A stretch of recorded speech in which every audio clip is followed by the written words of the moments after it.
خیریت سے ہیں صابری مسجد والے؟ صابری مسجد نام ہے نا، اور دمبل بولتے ہیں اس کو جی؟ اچھا،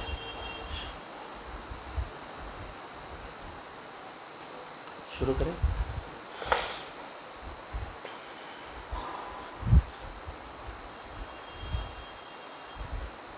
الحمدللہ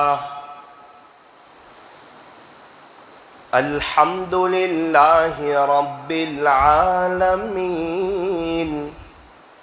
حمدا کثیرا طیبا مبارکا فیہ کما یحب ویرضی، اشہد ان لا الہ الا اللہ وحدہ لا شریک لہ فی الخلق والامر، واشہد ان سیدنا وسندنا وحبیبنا وشفیعنا وخلیلنا ومولانا محمدا عبده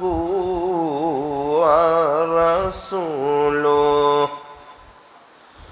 المبعوث إلى الأسود والأحمر المنعوت بشرح الصدر ورفع الذكر، صلی اللہ علیہ وعلا آلہ واصحابہ وبارک وسلم تسلیما کثیرا کثیرا،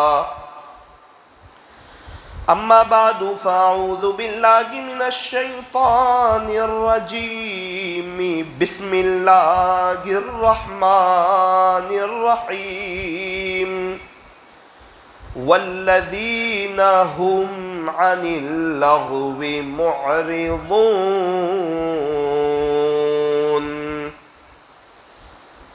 صدق اللہ مولانا العظیم۔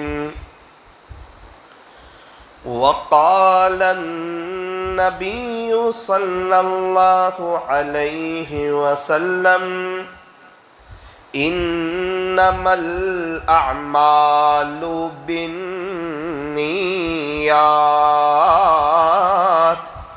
رواه البخاري، وصدق رسوله النبي الكريم، ونحن على ذلك لمن الشاهدين والشاكرين، والحمد لله رب العالمين۔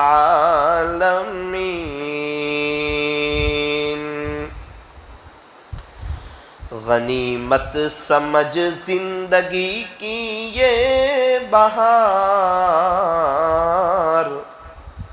کہ آنا نہ ہوگا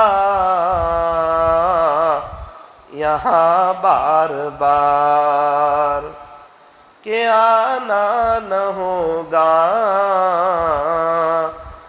یہاں بار بار، زندگی ہو رہی ہے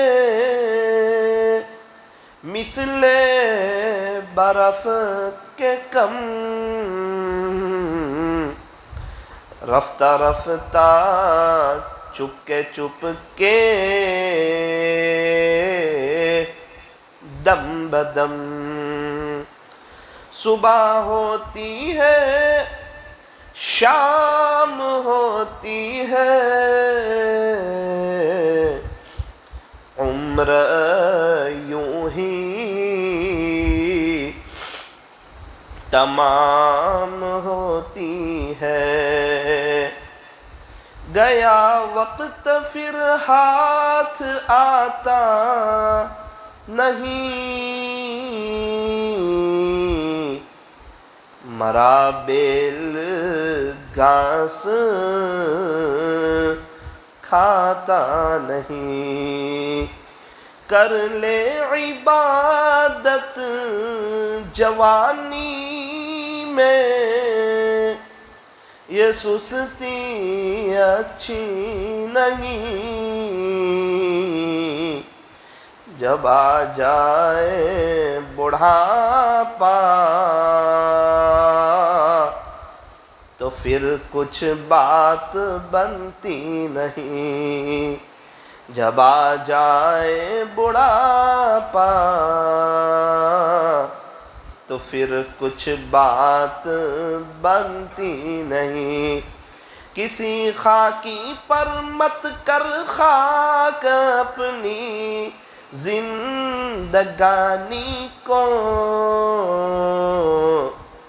جوانی کر فدا اس پر جس نے دی جوانی کو. جوانی کر فدا اس پر جس نے دی جوانی کو. موت سے کس کو رستگاری ہے، آج وہ تو کل ہماری باری ہے. آگاہ اپنی موت سے، آگاہ اپنی موت سے کوئی بشر نہیں. سامان 100 برس کا پل کی خبر نہیں. سامان 100 برس کا پل کی خبر نہیں. دنیا کے مسافر منزل تیری قبر ہے، طے کر رہا ہے جو تو 2 دن کا یہ سفر ہے. دنیا بنی جب سے لاکھوں کروڑوں آئے، باقی رہا نہ کوئی، مٹی میں سب سمائے. باقی رہا نہ کوئی، مٹی میں سب سمائے. کر لے توبہ، کر لے توبہ، ابھی بھی وقت ہے. پھر یہ نہ کہنا کہ حساب بہت سخت ہے. پھر یہ نہ کہنا کہ حساب بہت سخت ہے. محبت سے درود پاک پڑھ لیجئے.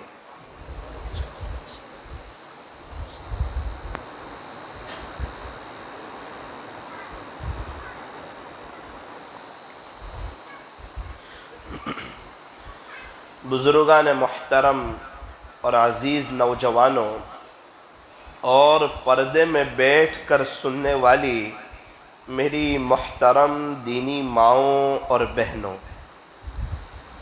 زندگی جو ہے یہ بہت مختصر سی ہے، ختم ہو جانے والی ہے. یوں فرمایا کہ یہ دنیا جو ہے یہ دارالفنا ہے، یہ فنا کا گھر ہے. ایک دن آئے گا سب ختم ہو جائے گا، نہ ہم رہیں گے، نہ ہماری فیملی رہے گی، نہ ہم رہیں گے، نہ ہمارا مکان رہے گا، نہ صورت رہے گا، نہ دنیا رہے گی. تو فرمایا کہ پھر ایسی دنیا سے کیا دل لگانا جہاں نہ ہو ہمیشہ رہنا. یہ ہمیشہ رہنے کی جگہ نہیں ہے، یہ تو وقتی ہے، یہ تو فانی ہے. یہاں سے ہمارے پردادا گئے، ان کے ابا گئے، ان کے ابا گئے، تو ان قریب ہم بھی چلے جائیں گے، ہماری فیملی بھی چلی جائے گی، ہمارے بچے بھی چلے جائیں گے. تو کام کیا آئے گا؟ فرمایا جو نیک اعمال کیے، جو اللہ کو راضی کیا، جو اللہ سے صلح کی، جو دل کی تار اللہ سے جوڑی، جو نمازیں پڑھی، جو قرآن شریف کی تلاوت کی، جو اللہ کے بچھڑے ہوئے بندوں کو اللہ سے جوڑنے کی کوشش کی، فرمایا کہ یہ کام آئے گا۔ انگلینڈ میں پاؤنڈ ڈالر چلتے ہیں، امریکہ میں ڈالر چلتے ہیں، فرانس میں یورو چلتے ہیں، سعودی عرب میں ریال چلتے ہیں، تو قبر میں اچھے اعمال چلتے ہیں۔ قبر کی کرنسی کیا ہے؟ فرمایا کہ اچھے اعمال ہے۔ میرے عزیزو، سارے قبرستان والے اچھے اعمال کرنے کے لیے تیار، توبہ کرنے کے لیے تیار، اللہ کی طرف آنے کے لیے تیار، اللہ کے ہو جانے کے لیے تیار، یہ فانی دنیا کو دل سے نکال پھینکنے کے لیے تیار، اذان کے ساتھ مسجد میں آنے کے لیے تیار، قرآن شریف کی تلاوت کرنے کے لیے تیار، اور یہ دو قبر میں سوئے ہوئے لوگ تہجد، اشراق، چاش، اوابین پڑھنے کے لیے تیار ہے، لیکن اب اللہ تیار نہیں ہے۔ میرے اور آپ کے پاس موقع ہے، سانس چل رہی ہے، توبہ کا دروازہ کھلا ہوا ہے، اللہ تیار ہے تو آج ہم تیار نہیں ہیں۔ جب ہمارا انتقال ہو جائے گا، توبہ کا دروازہ بند ہو جائے گا، پھر ہم چاہیں گے، تڑپیں گے کہ کچھ کریں اللہ کے دین کے خاطر۔ اے کاش میں بھی میری نبی کی نقل اتار کے آیا ہوتا، اللہ کو منا کر کے آیا ہوتا، اے کاش میری اولاد میں بھی حافظ عالم ہوتے جو آج مجھے پڑھ کے بخشتے۔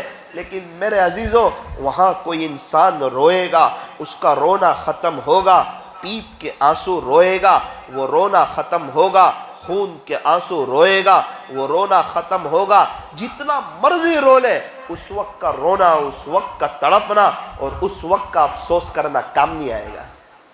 اس لیے فرمایا کہ تڑپنا ہو تو ابھی تڑپیں، اور رونا ہو تو ابھی روئیں، اور افسوس کرنا ہو تو ابھی افسوس کریں۔ ابھی توبہ کا دروازہ کھلا ہوا ہے، خدا کے دربار میں جو بھی آئے گا ویلکم پائے گا، مرحبا پائے گا، اہلا و سہلا پائے گا، اور اپنے اللہ کو اور اپنے خالق کو اور اپنے مالک کو اور اپنے پالنہار کو استقبال کرتا ہوا پائے گا۔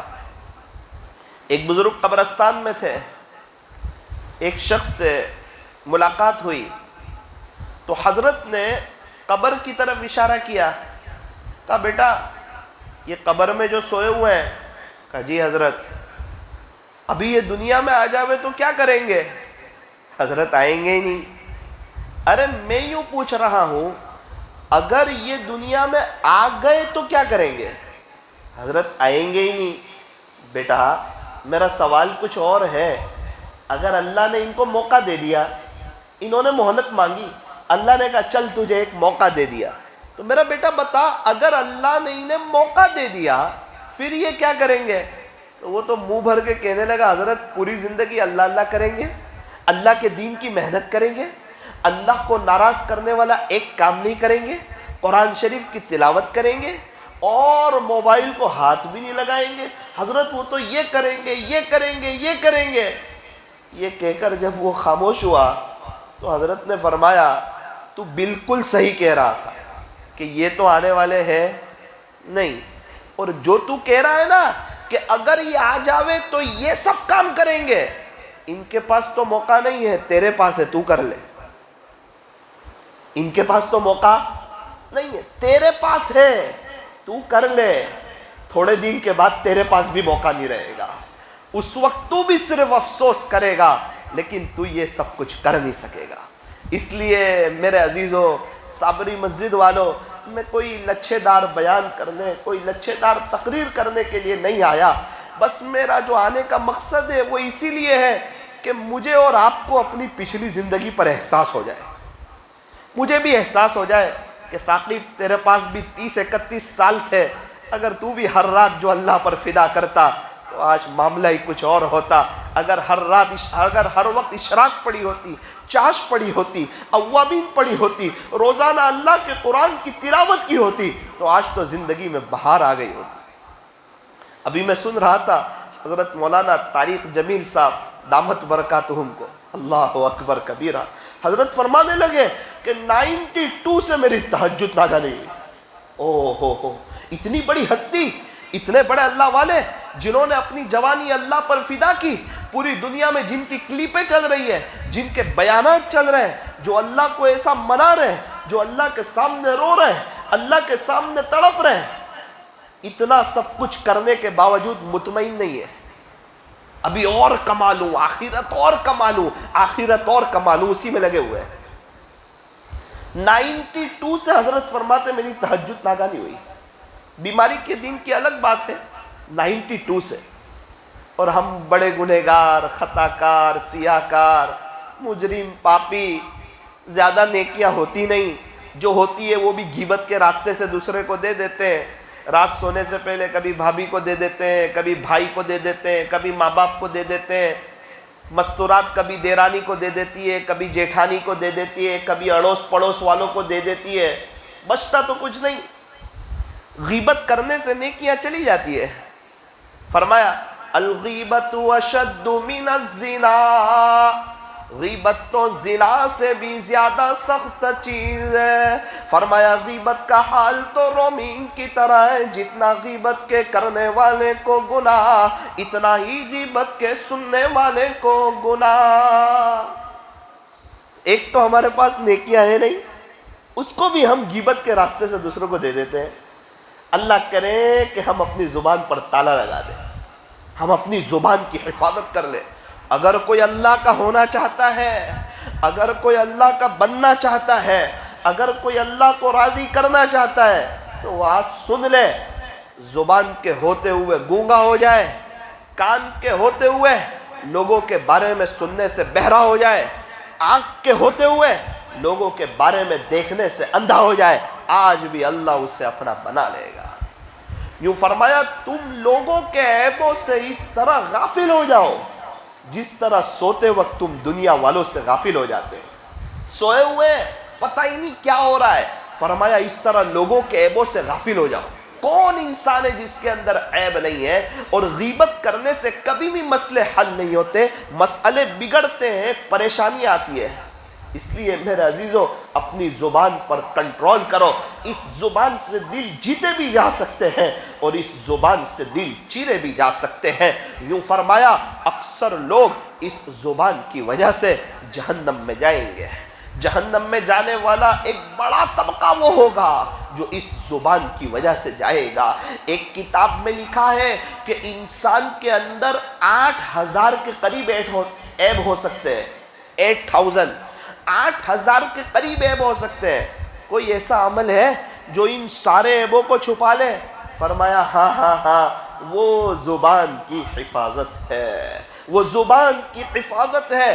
اسی لیے فرمایا اگر کسی کو سمجھنا ہو نا تو اسے بولنے دو تاکہ پتہ چلے دکان سونے کی ہے یا کوئلے کی ہے۔ جب تک خاموش رہتا ہے انسان بند رہتا ہے، جیسے ہی بولتا ہے اس کے بارے میں پتہ چلتا ہے اندر کیا بھرا ہوا ہے۔ اس لیے بڑے خوش نصیب ہے وہ حضرات جو اپنی زبان پر کنٹرول کرتے ہیں۔ ہمارا حال کیا ہے؟ ہم نیکی تو کرتے ہیں، ارے ٹنکی میں پانی تو آ رہا ہے، پھر بھرتا کیوں نہیں ہے؟ کہ نیچے کا نل کھلا رکھ دیا ہے، پانی آ بھی رہا ہے، نیچے سے جا بھی رہا ہے۔ ایک کاش اگر نیچے کا نل بند کر دیا جاتا تو قطرہ قطرہ بھی آتا، ایک دن ہوتا یہ ٹنکی بھر جاتی۔ ایک تو ہم سے زیادہ نیکیاں ہوتی نہیں، نہ تہجد ہو رہی ہے، نہ اشراق ہو رہی ہے، نہ چاشت ہو رہی ہے، نہ صحیح معنوں میں اوابین ہو رہی ہے، نہ کوئی نفلی کام ہو رہا ہے۔ ایک تو آلریڈی ہمارے پاس نیکیاں ہی کم ہے، اسے بھی ہم غیبت کر کے دوسروں کو دے دیتے ہیں۔ یہ ہمارے لیے بڑے افسوس کی بات ہے۔ مدینہ منورہ میں ایک شخص سے ملاقات ہوئی، پتہ چلا 91 سے حضرت مولانا طارق جمیل صاحب دامت برکاتہم کے ساتھ رہتے ہیں۔ میں نے ان سے کہا حضرت کا کوئی خاص عمل بتاؤ۔ کہنے لگے مولانا صاحب 91 سے حضرت کے ساتھ ہوں، یہ 91 سے ابھی تک جو میں نے دیکھا حضرت کا خاص عمل وہ یہ ہے کہ یہ 29-30 سال میں انہوں نے نہ کسی کی غیبت کی ہے اور نہ کسی کی غیبت سنی. اوہ، اتنی سب نیکیاں آلریڈی جمع ہے، ابھی بھی دینے کے لیے تیار نہیں ہے. غیبت نہیں. غیبت سے کون سے مسئلے حل ہو جائیں گے؟ کس کی اصلاح ہو گئی آج تک؟ اور غیبت کرنے سے تو ہم ہی پریشان ہو جائیں گے، ہم ہی اللہ کی نظر سے گر جائیں گے، اللہ کے نبی کی نظر سے گر جائیں گے. اگر غیبت کرنے سے مسئلے حل ہوتے تو آج پوری دنیا والوں کی اصلاح ہو گئی ہوتی. غیبت سے مسئلے حل نہیں ہوتے، غیبت سے پریشانیاں آتی ہے، غیبت سے بندہ اللہ کی نظر سے گرتا ہے، غیبت سے بندہ حضرت محمد الرسول اللہ صلی اللہ علیہ وسلم کی نظر سے گرتا ہے. ہمارے یہاں ایک ساتھی ہے، ان کے 2 چلے لگے حضرت مولانا طارق جمیل صاحب کے ساتھ. میں نے کہا مولانا حضرت کا کوئی خاص عمل بتاؤ. کہنے لگے مولانا 2 چلے ساتھ میں لگے، حضرت نے کسی کی غیبت نہیں کی، کسی کے بارے میں کوئی بات نہیں. اللہ اس کے رسول کا تذکرہ، اللہ کی بڑائی، اللہ کی تعریف، اللہ سے ہونے کو بولنا. اللہ ہی کرتے ہیں، اللہ ہی سے ہوتا ہے، خالق وہی ہے، مالک وہی ہے، بادشاہ وہی ہے، شہنشاہ وہی ہے. سب کو اللہ سے جوڑتے جا رہے ہیں، خود بھی اللہ سے جوڑ رہے ہیں. مولانا 2 مہینے میں انہوں 2 چلے لگے، انہوں نے کسی کی غیبت نہیں کی اور کسی کی مجال نہیں تھی کہ کوئی آ کے ان کے سامنے تیسرے آدمی کی بات کرتا. جب خود بندہ غیبت سے بچتا ہے پھر اللہ پاک اس سے ایک رعب عطا فرماتے ہیں، جس رعب کی برکت سے کوئی تیسرا آدمی آ کر اس کے پاس غیبت نہیں کر سکتا. ہمارے یہاں غیبت کا دروازہ کھلا ہوا ہے. تو میں نے سنا اپنے کانوں سے حضرت کی زبانی، حضرت فرماتے ہیں 92 سے میری تہجد ناگانی ہوئی. اور ایک عجیب بات ارشاد فرمائی، فرمایا الحمدللہ ثم الحمدللہ. 85 سے اپنے مدرسے کے طلباء کو کہہ رہے تھے، 85 سے 85 سے میری کبھی قرآن شریف کی تلاوت ناگانی ہوئی. اتنی نیکیاں ہیں، اس کے باوجود جمع کر رہے ہیں، وصول کر رہے ہیں، بٹور رہے ہیں. آج صبح میں حضرت مفتی احمد خانپوری صاحب دامت برکاتہم کے خادم سے ملاقات ہوئی. میں کہا حضرت کے بارے میں کچھ بتاؤ. بولے دیکھو مولانا، حضرت ہے نا 10-11 کے بیچ میں سو جاتے. اچھا، پھر سفر میں ہو یا حضر میں، حضرت 3 بجے مصلی پر ہوتا ہے. 3 بجے مصلی پر. وہ پوری جوانی لگا دی یار، پوری زندگی لگا دی، اپنے وطن کو چھوڑ دیا، دابیل کو اپنا وطن بنا لیا. آج 55 سال کے قریب ہو گئے ان کو پڑھاتے پڑھاتے، پڑھنے کا، پڑھانے کا، اللہ کے دین کی محنت. اس کے باوجود وہ بندہ 3 بجے سے مصلی پر کھڑا ہے. اور ہمارے پاس نیکیاں نہیں ہیں اور فجر بھی جا رہی. ایسا لگتا ہے شاید ہمیں مرنا ہی نہ ہو، اللہ کے پاس جانا ہی نہ ہو. یہ دنیا تو کوئی کھیل تماشا ہے، ہم تو ایسا سمجھ رہے. نہ یہ حقیقت ہے، موت آنے والی ہے. فرمایا موت برحق ہے مگر کفن کے ملنے میں شک ہے. ہو سکتا ہے ایسی جگہ انتقال ہو جہاں کفن نہ ملے، لیکن موت تو برحق ہے، وہ تو آنے والی ہے. مجھے بھی اس دنیا سے جانا ہے، آپ کو بھی جانا ہے. ایک دن مرنا ہے، آخر موت ہے، کر لے جو کرنا گے، آخر موت ہے. اس لیے طے کرو کہ انشاءاللہ ہم بھی وقت کی قدر کریں گے. میرے ایک دوست، انہوں نے حضرت مولانا طارق جمیل صاحب دامت برکاتہم کے ساتھ کچھ وقت پہلے کینیڈا کا سفر کیا. میں نے کہا یار کیا دیکھا حضرت کے بارے سے؟ مجھے انہوں نے تصویر بتائی. مولانا کیا بتاؤں اس بندے کے بارے میں، دیکھو تو صحیح. یہ ایئرپورٹ پر تھوڑا سا وقت ملا ہے نا، اس میں یہ قرآن پڑھ رہے، اور آگے گئے تھوڑا سا وقت ملا تو یہ قرآن پڑھ رہے. ان کی بیگ میں اللہ کا قرآن موجود ہے. یہ اللہ کا قرآن پڑھ رہے، اللہ کا قرآن پڑھ رہے، قرآن پڑھ رہے. اور جتنے دن میں ساتھ میں رہا 80 رکعت کے قریب تو روزانہ نفل پڑھتے تھے وہ بولے. اور مولانا اتنا روتے تھے اللہ کو منانے کے لیے جتنا شاید ایک چھوٹا بچہ اپنی ماں کے سامنے نہیں روتا ہوگا. کیا بات ہے، اپنی موت یاد ہے، اپنی قبر یاد ہے، یہ دنیا فانی ہے، یہ یاد ہے، آخرت کی منزلیں یاد ہے، اور یہ آخرت کا جو سفر ہے لمبا سفر ہے یہ یاد ہے۔ حساب کوئی دنیا کے آدمی کو نہیں دینا ہے، اپنے اللہ کو دینا ہے، اپنے خالق کو دینا ہے، وہ یاد ہے۔ زندگی ایک دفعہ ملی ہے، دوبارہ نہیں ملنے والی، یاد ہے۔ جو وقت چلا جائے وہ لوٹ کے آنے والا نہیں ہے، یہ یاد ہے۔ اسی لیے ہر دن، اسی لیے فرمایا ہر دن کو زندگی کا آخری دن سمجھ کے گزارو، ہر نماز کو زندگی کی آخری نماز سمجھ کے پڑھو، ہر نیک عمل کو زندگی کا آخری نیک عمل سمجھ کے کرو۔ ہو سکتا ہے یہ میری زندگی کی آخری نماز ہو سکتا ہے یہ میری زندگی کا آخری بیان ہو سکتا ہے آپ کو سننے کا آخری موقع ملا ہو، تاکہ شیطان کو یہ موقع نہ ملے بعد میں توبہ کریں گے، بعد کرتے کرتے کئیوں کے جنازے اٹھ گئے اور ان کو توبہ کا موقع نہ ملا۔ قبرستان ایسے نوجوانوں سے بھرے پڑے ہیں جو یوں کہتے تھے کہ ہم بڑھاپے میں توبہ کریں گے، بڑھاپا آیا ہی نہیں، جوانی میں موت نے انہیں آ پکڑا اور اپنے اللہ کو پیارے ہو گئے۔ میرے کئی دوست لوگ ہیں جو جوانی میں ان کا انتقال ہو گیا۔ ہمارے یہاں ایک مولانا تھے، انہوں نے ایک بنگلہ بنایا، شاندار بنگلہ، 35 سال کی عمر، 3 چھوٹی چھوٹی بچیاں، صبح مدرسے میں پڑھانے کے لیے آئے تو گاؤں میں دوپہر میں 12 بجے دسترخوان لگ جاتا ہے، لوگ کھانا کھا لیتے ہیں۔ بیوی نے کھانا تیار کیا اور دسترخوان لگا دیا کہ ابھی میرے شوہر آئیں گے روزانہ کی طرح اور ہم لوگ ساتھ بیٹھ کے کھانا کھائیں گے۔ اللہ اکبر کبیرہ۔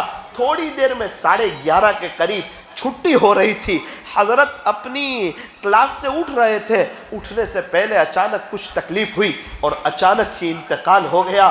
این جوانی میں اللہ کو پیارے ہو گئے، اتنا بڑا بنگلہ بنایا، خود بنگلے میں نہ رہ سکے۔ اوہو، بیوی کو کیا معلوم تھا آج میرے شوہر کھانے نہیں آئیں گے، آج ان کا جنازہ آئے گا۔ ان کا جنازہ آیا گھر میں، غسل وغیرہ دیا گیا، کفن پہنایا گیا اور ان کو گھر کے ہال میں رکھا گیا۔ ان کی ایک چھوٹی سی بچی تھی تقریباً 2-2.5 سال کی، اس کو اپنے ابو سے بڑا پیار تھا، بڑا لگاؤ تھا۔ تو جب اس نے اپنے باپ کو کفن میں سویا ہوا دیکھا تو اس نے گجراتی میں کہا، اوے تو پپا نے جو انہیں بیک لاگے، اب تو ابا کو دیکھ کے ڈر لگ رہی ہے، اب تو ابا کو دیکھ کے ڈر لگ رہی ہے کفن میں۔ ہاں یہ دنیا ہے۔ آج 3-4 سال سے قبرستان میں سوئے ہوئے ان کے چھوٹے چھوٹے معصوم بچے موجود ہیں۔ ہاں، ہمارے ایک بہت ہی قریبی رشتہ دار، انہوں نے بنگلہ بنایا، 1 سال اس بنگلے میں نہ رہ سکے۔ ہم کہاں جا رہے ہیں؟ کس دنیا سے دل لگا رہے ہیں؟ کس دنیا کی وجہ سے اپنے اللہ کو ناراض کر رہے ہیں؟ اور کس دوستوں کی وجہ سے اپنی آخرت کو برباد کر رہے ہیں؟ اور ایسا ہمیں اللہ کے نبی کے علاوہ کون پسند آ گیا کہ ہمیں ہمارے نبی کے طریقے اچھے نہیں لگتے، غیروں کے، ہیرو کے اور کرکٹروں کے طریقے اچھے لگ رہے ہیں، اور ہم اپنی آخرت کو برباد کر رہے ہیں۔ دنیا بھی برباد ہو رہی ہے، آخرت بھی برباد ہو رہی ہے۔ میرے عزیزو، آؤ اللہ کی طرف آؤ، ارے لوٹ کے آؤ، اللہ کی طرف آؤ۔ اللہ بڑے کریم ہے، بڑے رحیم ہے، معاف کر کے خوش ہو جاتے ہیں، معافی مانگنے والے کو پسند کرتے ہیں۔ خدا کے یہاں معافی مانگنے والوں کا بڑا اونچا مقام۔ اس لیے ایک بات طے کرو کہ آج تک جو زندگی گزری سو گزری، اس پر تو استغفار کریں گے، لیکن ابھی جو ہمارے پاس وقت ہے، آئندہ کا تو پتہ نہیں ہے ہمیں وقت ملنے والا ہے یا نہیں، ابھی جو وقت ہے اس کی قدر کریں گے انشاءاللہ۔ ایک ایک منٹ کو وصول کریں گے، ایک ایک سیکنڈ کو وصول کریں گے۔ اللہ والوں نے اپنے وقتوں کو کیسے وصول کیا ذرا سنو۔ ایک بزرگ کا نام آپ نے سنا ہوگا، علامہ ابن حجر رحمۃ اللہ علیہ، بہت بڑے بزرگ گزرے، بہت بڑے محدث گزرے۔ پہلے زمانے میں کیا ہوتا تھا، یہ درخت کی جو لکڑی ہوتی تھی نا، اس کی قلم بنتی تھی، اس کو تھوڑا سا ایسے چکو سے چھیلتے تھے اور اس کی قلم تیار ہوتی تھی، اس کو سیاہی میں ڈبوتے تھے، پھر لکھتے تھے۔ کبھی وہ قلم ٹوٹ جائے تو دوسری لکڑی کو پھر اس کو چھیلتے تھے اور اس سے واپس لکھتے تھے۔ ابھی کے زمانے کی طرح قلم تو تھی نہیں، روشنی تو تھی نہیں، سیاہی تو تھی نہیں، وہ الگ انداز کی سیاہی ہوتی تھی۔ ہمیں بھی لکھنے کا موقع ملا، دوات اور قلم، اللہ اکبر کبیرہ، پرانے زمانے کی یاد تازہ ہو جاتی تھی۔ ابن حجر رحمت اللہ علیہ اتنے بڑے اللہ والے، وہ خود فرماتے ہیں کہ میں حدیث شریف لکھتا تھا اور جب میری قلم ٹوٹ جاتی تو میں تیسرا کلمہ پڑھنا شروع کر دیتا، سبحان اللہ والحمد للہ ولا الہ الا اللہ واللہ اکبر ولا حول ولا قوة الا باللہ العلی العظیم۔ فرماتے کہ میں جو ہے نا تیسرا کلمہ پڑھنا شروع کر دیتا تھا۔ کب تک پڑھتا تھا؟ کہ جب تک دوسری قلم میں تیار کر لیتا تھا، یوں میں اپنے وقت کو اللہ کے ذکر میں مشغول کر دیتا تھا۔ او ہو، حدیث شریف لکھ رہے ہیں، اتنا بڑا کام کر رہے ہیں، لیکن اتنا وقت ایک قلم ٹوٹی ہے دوسری قلم بنا رہے ہیں، اس وقت کو یوں وصول کرتے ہیں، پھر میرے عزیزو خدا کے یہاں ان کا بڑا اونچا مقام ہوتا ہے۔ ابن ابو قیس رحمت اللہ علیہ فرماتے ہیں، یہ بھی بہت بڑے محدث گزرے ہیں، فرماتے ہیں کہ ایک شخص میرے پاس آیا، مجھے آ کر کہنے لگا حضرت تھوڑا سا آپ کا وقت چاہیے۔ حضرت نے کہا سورج روک لے، جتنی دیر سورج کو روک لے گا اتنی دیر وقت دے دوں گا۔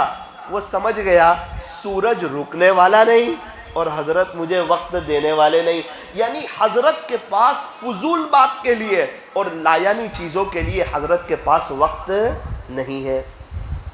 ایک اور واقعہ سنیں وقت کی قدر کرنے والے، آپ نے نام سنا ہوگا ابن مخلد رحمت اللہ علیہ، نام سنا ہے؟ ابن مخلد رحمت اللہ علیہ اندلس کے رہنے والے تھے، یہ بھی بہت بڑے محدث گزرے۔ ان کو پتا چلا کہ امام محمد بن حنبل رحمت اللہ علیہ بغداد میں رہتے ہیں، انہوں نے اندلس سے سفر کیا اور بڑی مشقت کے ساتھ، بڑے حالات کے ساتھ، بڑی تکلیف کے ساتھ یہ بغداد آئے۔ اللہ اکبر، ان کا تو دل ہی ٹوٹ گیا۔ جب بغداد آئے نا تو پتا چلا کہ امام محمد بن حنبل رحمت اللہ علیہ کو نظر قید کر دیا گیا ہے، یعنی آپ کسی سے مل بھی نہیں سکتے، کسی سے بات بھی نہیں کر سکتے۔ انہوں نے کرائے پر کمرہ لیا، اللہ سے دعا کی کہ اللہ میں تو حدیث شریف کا علم حاصل کرنے کے لیے آیا تھا، رب کریم اب میں کیا کروں؟ اللہ نے ان کے ذہن میں ایک ترکیب ڈالی، انہوں نے اپنی پیشانی پر ایک پٹی باندھی، اپنے پیر پر ایک پٹی باندھی، ایک ہاتھ میں لاٹھی لی اور ایک ہاتھ میں کشکول کو لیا، فقیرانہ شکل اختیار کی، چلتے چلتے امام محمد بن حنبل رحمۃ اللہ علیہ کے مکان پر پہنچے اور آواز دی اجرکم علی اللہ، اجرکم علی اللہ، اجرکم علی اللہ۔ پہلے زمانے میں فقیر یہ دعا دیا کرتے تھے، ارے تم ہمیں کچھ دے دو، تمہارا اجر اللہ کے ذمہ ہے، اللہ تمہیں دے گا، تم ہمیں کچھ نہ کچھ دو۔ تو انہوں نے آواز لگائی ابن مخلد رحمت اللہ علیہ نے، اجرکم علی اللہ، اجرکم علی اللہ، اجرکم علی اللہ۔ امام احمد بن حنبل رحمت اللہ علیہ باہر آئے اور کچھ پیسے ان کی کشکول میں ڈالنے لگے۔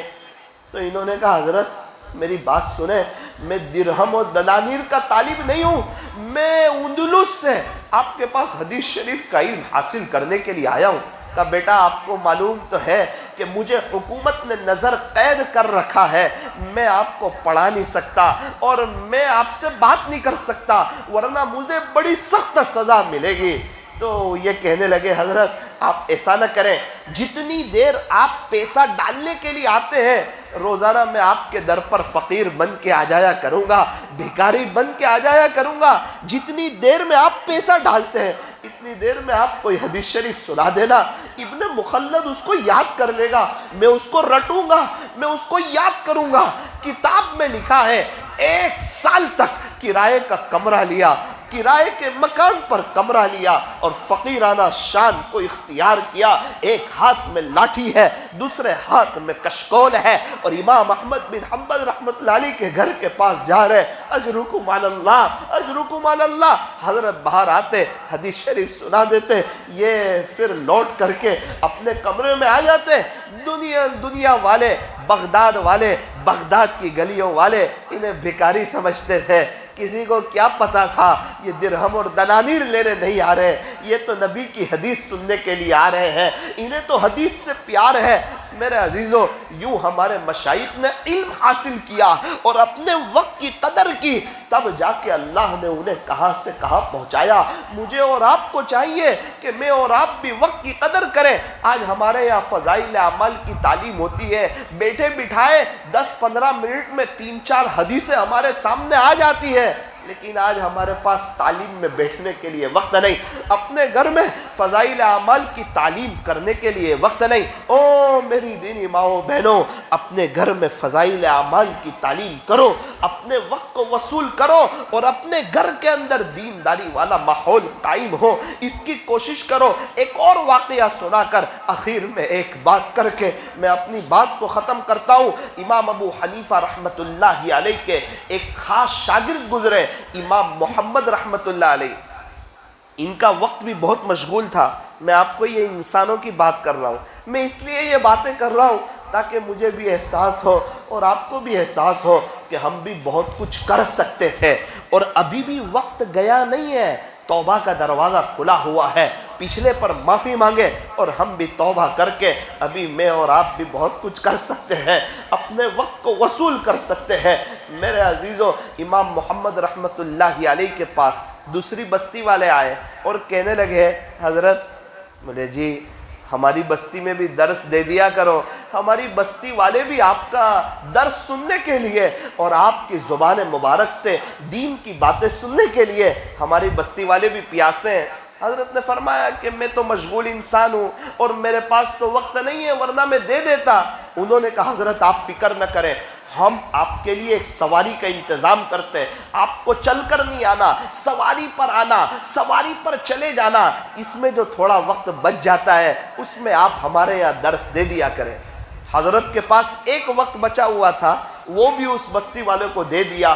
اللہ کی پہچان کرواتے، اللہ کا تعارف سناتے، قرآن کی آیت پڑھ کے سناتے، حدیث شریف سناتے۔ اتنے میں ایک شاگرد آیا، کہا حضرت بڑی معذرت سے ایک بات عرض کرنی ہے۔ کہا جی بیٹا، مجھے آپ سے یہ کتاب پڑھنی ہے، پڑھا دیجئے مہربانی ہوگی۔ کہا بیٹا میرے پاس تو وقت کوئی نہیں، ورنہ میں تجھے پڑھا دیتا، تجھے کبھی منع نہیں کرتا، بیٹا میرے پاس وقت نہیں ہے۔ اس نے کہا حضرت میں دیکھتا ہوں کہ آپ سواری پر دوسری بستی میں جاتے ہیں، آپ کو اللہ کا واسطہ آپ سواری پر سوار رہیں، میں آپ کی سواری کے ساتھ چلتا رہوں گا، آپ مجھے کتاب پڑھا دینا، آتے جاتے میری کتاب ہو جائے گی۔ جب حضرت نے اس کی یہ طلب دیکھی اور طلب دیکھی، حضرت نے اجازت دے دی۔ اللہ اکبر، کیا وقت کو وصول کرنے والے لوگ تھے، یہاں بھی درس دے رہے، وہاں بھی درس دے رہے اور چلتے ہوئے اس طالب علم کو پڑھا رہے۔ میرے عزیزو، جو وقت کی قدر کرتا ہے دنیا اس کی قدر کرتی ہے۔ ہم لوگ چاہتے ہیں ہمارے اچھے دن آ جائیں، یوں فرمایا کہ جس کے پاس اللہ کے لیے وقت ہو اس کے اچھے دن آ جاتے ہیں، اور جس کے پاس اللہ کے لیے وقت نہ ہو اس کے اچھے دن نہیں آتے۔ سورت کے ایک تاجر سے ملاقات ہوئی، مجھے کہنے لگے مولانا 38 سال ہو گئے، 38 ایئرس ہو گئے، 1000 مرتبہ درود شریف، 1000 مرتبہ استغفار پڑھتا ہوں، الحمدللہ 38 سال ہو گئے، کبھی ناگا نہیں ہوئے۔ اتنے بڑے تاجر، اتنے مشغول انسان، ان کے پاس 1000 مرتبہ درود شریف پڑھنے کے لیے، 1000 مرتبہ استغفار کرنے کے لیے ان کے پاس وقت ہے۔ مجھے کہنے لگے مولانا صاحب 32 سال پہلے اللہ کے راستے میں وقت لگا تھا، اس وقت سنا تھا 3 تسبیح پڑھنی چاہیے، 32 سال ہوئے آج تک میری 3 تسبیح ناگا نہیں ہوئی۔ پھر میں نے کہا آپ تو بہت مشغول ہے، آپ کی میٹنگ ہوتی رہتی ہے، آپ کے مشورے ہوتے رہتے ہیں۔ کہا ہاں مولانا، اللہ کے قرآن کے لیے پہلا وقت، تسبیح کے لیے پہلا وقت، بعد میں میٹنگ، بعد میں اخبار، پہلے اللہ کا قرآن۔ پہلے سچی خبریں پڑھوں یا جھوٹی خبریں پڑھوں؟ مجھے کہنے لگے قرآن میں سب سچی خبریں ہیں، پہلے میں اللہ کا قرآن پڑھتا ہوں۔ میں نے کہا کتنا پڑھتے ہو؟ کہا دیکھو مولانا، میرے گھر پہ جو قرآن پڑھتا ہوں اس کی نشانی الگ ہے، اور میری آفس پہ جو قرآن پڑھتا ہوں اس کی نشانی الگ ہے۔ روزانہ گھر پر قرآن پڑھنا اور روزانہ آفس پر جا کر بھی قرآن پڑھنا۔ پھر کہنے لگے مولانا کئی وقت ہو گیا، روزانہ 30 روپے صدقہ نکالتا ہوں۔ اچھا کیا نیت سے نکالتے ہو؟ کہ 10 روپے میرے گھر والے کی طرف سے، 10 روپے میمن جماعت کی طرف سے، وہ میمن برادری سے، اور 10 روپے کا پوری امت کی طرف سے، 30 روپے صدقہ نکالتا ہوں، کئی وقت سے معمول۔ اللہ اکبر، آج اللہ نے انہیں اتنا نواز دیا کہ آج اللہ نے انہیں کہاں سے کہاں پہنچا دیا۔ میرے عزیزوں، میں یہ کہنا چاہتا ہوں، جب اتنے بڑے بڑے بزنس مین، اتنے بڑے بڑے تاجر، جن کے بڑے بڑے بنگلے ہیں، مرسیڈیز وغیرہ چلا رہے ہیں، اللہ نے بہت نوازا ہے، ان کے پاس بھی اللہ کے لیے وقت ہے تو ان کے پاس سکون ہے، اطمینان ہے، امن و امان ہے۔ میرے اور آپ کے پاس اگر اللہ کے لیے وقت نہیں ہوگا، میرے عزیزوں، بے چین ہو جائیں گے، پریشان ہو جائیں گے، یہ 24 گھنٹے کم پڑیں گے۔ اس لیے صابری مسجد والوں، میں اپنے آپ سے بھی کہنا چاہتا ہوں، آپ لوگوں سے بھی کہنا چاہتا ہوں، ہم لوگ یہ طے کریں کہ انشاءاللہ وقت کی قدر کریں گے۔ یوں فرمایا، غنیمت سمجھ زندگی کی یہ بہار، یوں فرمایا کہ غنیمت سمجھ زندگی کی یہ بہار، کہ آنا نہ ہوگا یہاں بار بار۔ یہاں سے ایک مرتبہ چلے گئے، پھر دوبارہ آنے کا موقع نہیں ملے گا۔ اسی لیے فرمایا، سانس چل رہی ہے تو یہ جہاں، اور رک گئی تو وہ جہاں۔ ایک سانس کا فاصلہ ہے، کب یہ سانس رک جائے، کب میں اور آپ اللہ کو پیارے ہو جائے، کچھ پتہ نہیں ہے۔ اس لیے طے کرو کہ انشاءاللہ پچھلے گناہوں پر اللہ سے معافی مانگیں گے انشاءاللہ، اور آپ جو ہیں ہم وقت کو ضائع نہیں کریں گے۔ اپنے ہاتھ میں ڈیجیٹل تسبیح بھراؤ، کم سے کم روزانہ 1000 مرتبہ درود شریف پڑھو، روزانہ ایک پارہ اللہ کا قرآن پڑھو۔ حضرت مولانا طارق جمیل صاحب فرماتے ہیں کہ 85 سے میری قرآن شریف کی تلاوت ناگاہ نہیں ہوئی۔ ارے ہم بھی نیت کریں، ہم بھی طے کریں کہ انشاءاللہ ہمارا بھی قرآن نہیں چھوٹے گا۔ ہم روزانہ قرآن پڑھیں گے، ہم روزانہ اللہ کا ذکر کریں گے، ہم روزانہ دعا کریں گے، ہم نمازوں کا اہتمام کریں گے۔ اللہ مجھے، آپ کو، ہم تمام کو عمل کی توفیق عطا فرمائے۔ مستورات بھی آئی ہوئی ہے، میری دینی مائیں بہنیں بھی آئی ہوئی ہے، ان سے بھی یہ عاجز کہنا چاہتا ہے کہ آپ جو ہیں اول وقت میں نماز پڑھیں، نماز کو ٹال کر کے نہ پڑھیں۔ دوسری بات یہ ہے، اللہ کا واسطہ پردے کا اہتمام کریں، پردے کا اہتمام کریں۔ میری دینی ماؤں بہنوں، اپنے شوہر کی خدمت کرو۔ جس عورت سے اس کا شوہر خوش، اس سے اس کا اللہ بھی خوش، اور جس عورت سے اس کا شوہر ناراض، اس سے اس کا اللہ بھی ناراض۔ میری دینی ماؤں بہنوں، اپنے شوہر کی خدمت کرو، اپنے شوہر کے عیب نہ دیکھو، اپنے شوہر کی خوبیاں دیکھو۔ کھانا وضو کے ساتھ بناؤ، اللہ کے ذکر کے ساتھ بناؤ، انشاءاللہ یہ شوہر بھی آپ کا ہو جائے گا، آپ کے بچے بھی آپ کے فرما بردار ہو جائیں گے۔ میاں بیوی آپس میں محبتوں کے ساتھ رہیں۔ جب میاں بیوی ایک دوسرے کو دیکھ کر کے مسکراتے ہیں تو اللہ انہیں دیکھ کر کے مسکراتے ہیں۔ اکثر گھروں میں جھگڑے اس سنت پر عمل نہ کرنے کی وجہ سے ہوتے ہیں۔ میری دینی ماؤں بہنوں، اولاد اللہ کی بہت بڑی نعمت ہے۔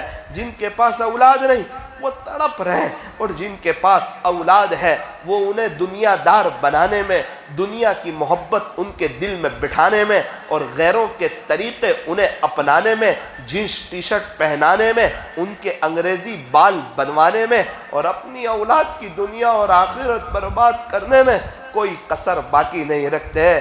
اللہ کا واسطہ، یہ چھوٹے چھوٹے بچے یہ ہمارے پاس امانت ہے، یہ اللہ نے ہمیں دیے ہوئے ہیں۔ ان کے انگریزی بال نہ کٹواؤ، ان کو جینس ٹی شرٹ نہ پہنواؤ، ان کو غیر اللہ سے نہ ڈراؤ، ان کو اللہ سے ڈراؤ، ان کو اللہ سے ڈراؤ۔ میری دینی ماؤں بہنوں، یہ عاجز ایک واقعہ سنا دیتا ہے، ذرا وہ سن لیجئے۔ آپ نے نام سنا ہوگا حضرت بابا فرید الدین گنج شکر رحمت اللہ علیہ کا۔ اللہ اکبر کبیرہ۔ حضرت بابا فرید الدین گنج شکر رحمت اللہ علیہ، اللہ نے ان کے چہرے پر ایک عجیب کشش عطا فرمائی تھی، عجیب رونق عطا فرمائی تھی۔ جو بھی ان کو دیکھتا تھا، کلمہ پڑھتا تھا اللہ کی طرف سے، اللہ نے ان کو یہ مقام عطا فرمایا تھا۔ ایک مرتبہ ایسا ہوا، آپ بڑے خوش نظر آ رہے ہیں، لوگ آپ کو دیکھ کر کلمہ پڑھ رہے ہیں۔ ان کی ماں نے کہا کہ بیٹا فرید الدین، اس میں تیرا کوئی کمال نہیں ہے، تیری ماں کا کمال ہے۔ کہنے لگے امی جان آپ کا کمال کیسے ہے؟ کہا بیٹا فرید الدین، جب تو میرے پیٹ میں تھا، جب سے حمل ٹھہرا تھا، اس وقت سے لے کر آج تک تیری ماں نے کوئی بڑا گناہ نہیں کیا۔ اس وقت سے آج تک تیری ماں نے کوئی بڑا گناہ نہیں کیا۔ کیسی پاکیزہ زندگی گزاری ہوگی؟ کہا بیٹا فرید الدین سن، جب تو چھوٹا تھا نا، تیری ماں نے تجھے کبھی بھی بغیر وضو کے دودھ نہیں پلایا۔ بیٹا فرید الدین سن، جب تو دنیا میں نہیں آیا تھا، اس کے پہلے سے تیری ماں تہجد کی پابند ہے۔ آج بھی تیری ماں تہجد پڑھتی ہے۔ جب بھی تہجد پڑھتی ہوں دعا کرتی ہوں، اے اللہ جو بھی میرے فرید الدین کو دیکھ لے اسے ایمان کی دولت سے مالا مال فرما دے۔ حضرت بابا فرید الدین گنج شکر رحمت اللہ علیہ یہ ساری داستان سن کر ہل گئے اور سمجھ گئے واقعتاً میری ماں کی دعا ہے۔ آج بھی اگر مائیں ایسی ہو جائیں، امت کو دوبارہ بابا فرید الدین گنج شکر جیسے، حضرت بابا فرید الدین عطار جیسے، حضرت خواجہ معین الدین چشتی اجمیری جیسے، حضرت حسن بصری جیسے، حضرت عثمان ہارونی جیسے، حضرت خواجہ باقی باللہ جیسے، حضرت مجدد الفسانی جیسے امت دوبارہ دیکھ سکتی ہے، امت دوبارہ دیکھ سکتی ہے۔ مکہ مکرمہ کے امام شیخ عبد الرحمن سدیس، آپ نے نام سنا ہوگا، کروڑوں دلوں کی دھڑکن ہے۔ حرم شریف میں تقریباً 89 کے قریب سے یا بلکہ اس سے بھی پہلے سے امام ہے، امام و خطیب ہے، تراویح پڑھاتے ہیں، نماز پڑھاتے ہیں۔ آپ تو امام الائمہ ہیں، بلکہ اماموں کی جو سسٹم ہے کہ کون کب نماز پڑھائے گا ابھی وہ انہی کے سپرد ہے۔ آپ کا بڑا اونچا مقام ہے۔ ایک مرتبہ بات کر رہے تھے، ایک واقعہ سناتے سناتے رونے لگے اور ایک دم دل جیسا ہل گیا ہو۔ کہنے لگے کہ ایک 10 سال کا بچہ تھا، ذرا سننا، میں اپنی زبان میں سنا رہا ہوں، میری دینی ماؤں بہنوں آپ بھی سننا۔ کہنے لگے ایک 10 سال کا بچہ تھا، ایک مرتبہ ان کے یہاں مہمان آئے ہوئے تھے، تو وہ بچہ تھوڑا سا شرارت کرتا تھا، مستی کرتا تھا۔ میرے عزیزوں، بچے شرارت نہیں کریں گے تو کون گھر کے بڑے شرارت کریں گے؟ گھر کے بڑے مستی کریں گے۔ بچے گھر کی چیزوں کو آگے پیچھے نہیں کریں گے تو کون گھر میں دادا دادی آگے پیچھے کریں گے؟ ارے یہ بچے ہیں، اچھا ہے کچھ کھیلیں گے، گریں گے، پڑیں گے، کودیں گے، مضبوط بنیں گے۔ تو میں یہ عرض کر رہا تھا، وہ فرمانے لگے عبد الرحمن سدیس، شیخ عبد الرحمن سدیس، ایک 10 سال کا بچہ تھا، وہ تھوڑا شرارتی تھا، مستی زیادہ کرتا تھا۔ اس کے گھر میں مہمان آ گئے تو اس کی ماں نے دسترخوان بچھایا اور مہمانوں کے لیے سالن تیار کیا۔ جب اس کی ماں سالن تیار کر کے لائی اور اس کو دسترخوان پر رکھا، وہ 10 سال کے شرارتی بچے نے مٹی اٹھائی، ریت جو تھی وہ اٹھائی اور ایک دم سے سالن میں ڈال دی۔ اللہ اکبر کبیرہ۔ آج ہمارے زمانے کی ماں ہوتی تو پتہ نہیں 1-2 تھپڑ لگا دیتی کہ بیٹا مہمان آئے، اتنی محنت سے تیری ماں نے سالن تیار کیا اور تو نے یہ کیا کر دیا، پورا سالن خراب کر دیا۔ اللہ اکبر۔ فرماتے ہیں کہ وہ 10 سال کے بچے نے مٹی اٹھا کر سالن میں تو ڈال دی۔ اس کی ماں نے کہا بیٹا تو نے تو سارا سالن ہی خراب کر دیا، تیری ماں نے بڑی محنت سے تیار کیا تھا، تو نے تو بڑا سالن ہی خراب کر دیا۔ چل کوئی بات نہیں، ماں کی دعا لیتا چلا جا، میں دعا کرتی ہوں، تو نے سالن میں مٹی ڈال دی نا، جا اس موقع پر بھی تیری ماں تیرے لیے دعا کرتی ہے، اللہ تجھے حرم شریف کا امام بنا دے۔ یہ واقعہ سنا کر رونے لگے اور کہنے لگے وہ شرارتی بچہ میں ہی تھا، وہ شرارتی بچہ میں ہی تھا، میں نے اس سالن میں مٹی کو ڈال دیا تھا۔ اس وقت میری ماں چاہتی تو بد دعا دے دیتی، 2-3 تماچے لگا دیتی۔ آج تو ذرا اولاد تکلیف پہنچائے ماں باپ کو، دے دھڑا دھڑ بد دعا دینا شروع کرتے ہیں، پھر وہ اولاد پریشان ہوتی ہے، ان کی نسلیں پریشان ہوتی ہے، پھر یہ دیکھ کر امی ابا بھی پریشان ہو جاتے ہیں، ان کی زندگی بھی تلخیوں کا شکار بچوں کی زندگی بھی تلخیوں کا شکار. ارے بچوں کو بد دعا نہ دو, ان کو دعائیں دو, بچپن سے اچھی تربیت کرو, رکھو نا انہیں دینی مدرسے میں, تاکہ ان کو پتا چلے ماں باپ کا کیا مقام ہے. ماں باپ کا دل جیت لو, کامیاب ہو جاؤ گے, ورنہ ساری دنیا جیت کر بھی ہار جاؤ گے.